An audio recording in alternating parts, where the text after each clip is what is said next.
మీరు చనిపోయిన తర్వాత ఏమవుతుందో తెలుసా? మీ అంత్యక్రియలకండి కొన్ని గంటల తర్వాతే ఏడుపులు ఆగిపోతాయండి. వాళ్ళంతా మీ గురించి మాట్లాడడం మానేసి, భోజనాలు ఎలా ఏర్పాటు చేసుకోవాలో దాని గురించి చర్చించుకుంటారండి. పిల్లల్లో మళ్ళీ ఆడుకోవడం ప్రారంభిస్తారండి. కొంతమంది టీ తాగుతూనే బయటికెళ్తారండి. కొంతమంది బంధువులు వారి టూర్ ప్రణాళికలు మొదలు పెడతారండి.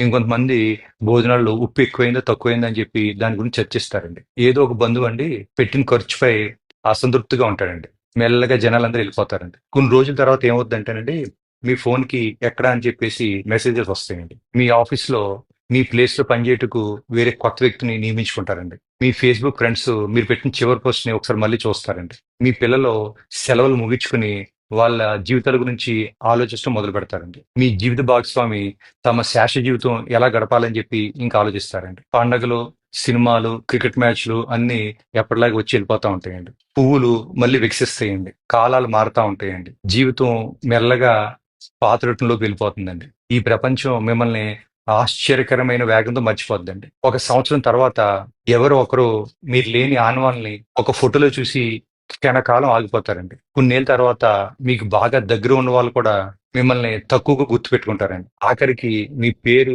ఎవరో పలకని రోజు కూడా వస్తదండి. మీరు ఎంతమంది కోసం మీ జీవితం త్యాగం చేశారో, ఎన్ని రాత్రులు కష్టపడ్డారో, ఎన్ని రాత్రులు బాధపడ్డారో, ఎంతమంది కోసం మీరు బతకడం మానేశారో, అదంతా కూడా వారికి తాత్కాలికమేనండి. ఇప్పుడు నేను మీకు వేస్తున్న ప్రశ్న ఏంటంటే, ప్రపంచం మిమ్మల్ని మర్చిపోవడానికి వేచి ఉంది. మీరు ఎవరి కోసం పరిగెడుతున్నారు?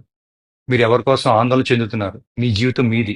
దాన్ని ఇతరుల అభిప్రాయాల కోసం త్యాగం చేయకండి. బంధుత్వాల కోసం నలిగిపోకండి. జీవితం ఒక్కసారే వస్తదండి. దాన్ని సజీవంగా, సంతృప్తిగా, మీ మనసుకు నచ్చినట్టు జీవించండి. Thank you.